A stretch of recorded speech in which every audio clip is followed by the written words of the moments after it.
जय गुरु गोरखनाथ। ओम नमः शिवाय। मैं किस्मत नाथ आज भी आपको एक सच्ची घटना के बारे में ही बताऊंगी। एक बार एक लड़का लड़की होते हैं जो दोनों एक दूसरे से बहुत प्यार करते हैं और प्यार करने के बाद दोनों एक दूसरे से लव मैरिज कर लेते हैं। दोनों की शादी हो जाती है। शादी होने के बाद उसको फेसबुक चलाती है, उससे किसी लड़के के साथ उसकी फ्रेंडशिप हो जाती है। फ्रेंडशिप होने के बाद वो उस लड़के से बातें करनी शुरू कर देती है। बहुत सुंदर होती है वो लड़की, दिन रात उससे बातें करती रहती है। तो एक दिन वो लड़का उसको कहता है, मेरे पास आ जा, मैं तुझे अपने पास रखना चाहता हूं, हम दोनों शादी कर लेंगे। तो उसकी शादी को मसा ही 6 महीने हुए होते हैं। वो लड़की उसको छोड़ के उस लड़के के साथ भाग जाती है। वो लड़का उसे बहुत प्यार करता है और उसके बिना रह नहीं सकता। और वो देखो परमात्मा को भी बहुत मानता था, पाठ पूजा में अपना ध्यान रखता था, अपना कर्म करता था। तो उस लड़की के लिए वो बेचैन रहने लगा, पागल सा महसूस करने लगा। तो कहीं से उसको एक तांत्रिक का पता चलता है। वो तांत्रिक के पास जाता है। वो कहता है, मैं इस लड़की से बहुत प्यार करता हूं, ये मेरी पत्नी थी, किसी के साथ भाग गई, मैं चाहता हूं कि मेरे पास ये वापस आ जाए। तो तांत्रिक उसके ऊपर वशीकरण कर देता है। वो लड़की जैसे तैसे करके उसके पास वापस आ जाती है।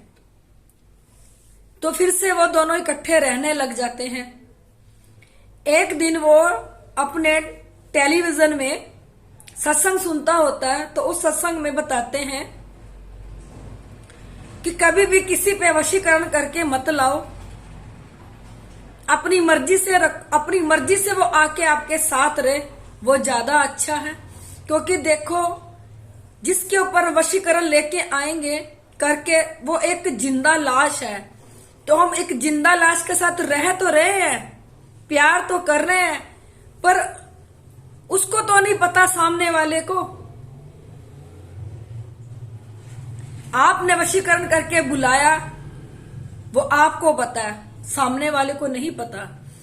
और उसमें और बताया उसने कि जब इंद्र ने ऋषि की पत्नी के ऊपर वशीकरण किया था, ऋषि का रूप धारण करके वो उसकी औरत के पास चला गया था ऋषि की, तो इंद्र को और उसकी पत्नी को बड़ा भयंकर दंड मिला था।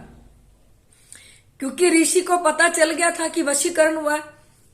आपने सुना ही होगा, जब ऋषि ने अपनी पत्नी को श्राप दिया था तो उसको पत्थर की बन गई थी, पत्थर की अहिल्या बन गई थी। आप लोगों ने शायद ये सुनी होगी। और इंद्र को भी श्राप दे दिया था। कभी भी किसी पे वशीकरण मत करो। परमात्मा कहता है दूध में पानी मिलना चाहिए। अगर हम दूध में पानी मिलाएंगे तो वो मिक्स हो जाएगा, पता नहीं चलेगा कि दूध में पानी मिला हुआ है। अगर हम दूध में दही को मिला देंगे तो वो फट जाएगा। ऐसे ही हमारा रिश्ता है, दोनों की रजामंदी से जो रिश्ता बने वो रिश्ता होता है। जबरदस्ती का कोई रिश्ता नहीं होता। उस लड़के को समझ आती है। देखो, वो भक्ति ज्ञान में तो होता ही, परमात्मा पे भरोसा करता है। जब वो सुनता है तो उसकी अंदर की आत्मा उसको झंझोड़ने लगती है कि तूने क्या कर दिया, ये तूने अपने स्वार्थ के लिए क्या कर दिया। वो तांत्रिक के पास जाता है वापस, और वो तांत्रिक को कहता है, जो वशीकरण उसने अपनी पत्नी के ऊपर किया था उसका वशीकरण हटा दो। मैं नहीं चाहता कि मैं उसको वशीकरण करके अपने पास रखूं। वो अपनी मर्जी से मेरे पास रहे, वो मुझे ज्यादा अच्छा रहेगा। ऐसा लग रहा है जैसे घर में एक जिंदा लाश घूम रही है। वो अपनी मर्जी से कुछ तो नहीं कर रही, जो कुछ हो रहा है मेरी मर्जी से हो रहा है। मैंने वशीकरण कर दिया, जो मैं कह रहा हूं वो कर रही है। मजा तो तब आएगा ना जब सामने वाला अपने आप को प्यार करेगा। जिंदा लाश से प्यार करने कोई फायदा नहीं। तो उसने उससे वशीकरण उतार दिया। वशीकरण उतारने के बाद जो उसका पति था, उसको पता था उस लड़के का नंबर, उसने उसके फोन में वो नंबर डाल दिया। जैसे लड़की को होश आया, उसको उस लड़के की याद आने लगी कि मैं तो उस लड़के के पास गई थी, मैं यहां कैसे आई। फिर वो उस लड़के को फोन करके उस लड़के के पास चली जाती है। चली जाती है। देखो, कोई भी लड़का हो, जब किसी औरत की शादी हो जाती है तो जो सामने वाला लड़का होता है, औरत इस बात को समझती नहीं। आजकल की लड़कियां, वो सामने लड़का उसको यूज करेगा, यूज करके उसको एक टिश्यू पेपर की तरफ फेंक देगा। ऐसे ही उस लड़के ने उस लड़की को यूज करा, यूज करके उसने कहा कि मैं तुझसे कोई प्यार प्योर नहीं करता था, तुम सुंदर बहुत थी, मुझे तुम्हारे जिस्म से प्यार था, तुमसे प्यार नहीं था। वो रोती गिलाती अपने पति के पास आई, अपने पति से माफी मांगने लगी कि मुझे क्षमा कर दो, मैंने ऐसी गलती करके बहुत बड़ा गुनाह कर दिया। उसका पति कहता है, जो रिश्ता एक बारी टूट जाए वो दोबारा आके जितनी मर्जी माफिया मांग ले, उसको कभी माफ नहीं करना चाहिए।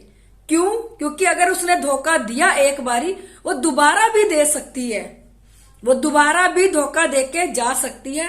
अब तू जा, अपनी जिंदगी जी, मुझे अपनी भक्ति में रहने दे, मैं परमात्मा को मानने वाला, मुझे परमात्मा की शरण में रहने दे, तूने अपना जहां जाना अपने वहां जा। देखो, वो लड़की ना घर की रही, ना घाट की, ना उस आदमी की रही, ना वो अपने पति की रही। आजकल बहुत सी औरतें ये काम कर रही हैं। वो लड़का अपने भक्ति मार्ग पे चल पड़ा, परमात्मा ने उसकी ऐसी सुनी कि उसको बहुत अच्छी लड़की मिल गई, उससे उसने शादी कर ली और दोनों अच्छे से अपनी जिंदगी व्यतीत करने लगे। मैं आपको ये कहना चाहती हूं, कभी भी किसी पे वशीकरण करके अपने पास मत रखो। खुशी ये है कि आप प्यार ना करो, सामने वाले को देखो कि सामने वाला आपसे कितना प्यार करता है। वशीकरण करके हम उसको रख लेंगे, कितना टाइम रख लेंगे? वशीकरण टूटता है, ये ना सोचो कि पूरी जिंदगी के लिए वशीकरण हो गया और ये हमारी मुट्ठी में होगी। जब वशीकरण टूटेगा, चिड़िया फिर फुर हो जाएगी, फिर क्या करोगे? क्या उसके ऊपर वशीकरण कर करके उसकी जिंदगी बर्बाद करोगे? जबरदस्ती अपने गले में बांधोगे? ये तो ऐसा हो गया जैसे जबरदस्ती घर में भैंस को बांध लिया, गले में रस्सी डाल दी, चलो भैंस को जहां लेके जाना उसको खींचते ले चलो रस्सी को, जहां उसको लेके जाना है, जहां बिठाना है उसको बैठ जाओ। वो औरत भी उसी भैंस की तरह हो जाती है जिसके ऊपर वशीकरण करते हैं। आपने कहा बैठ जा तो बैठ गई, आपने कहा खड़ी हो जा तो खड़ी होगी, आपने कहा यहां जाना तो यहां नहीं गई। उसका क्या फायदा? इससे तो अच्छा एक पत्थर की मूर्त अपने घर रख लो, उसको प्रेम करते रहो तुम लोग, क्योंकि वो भी एक जिंदा लाश ही होती है।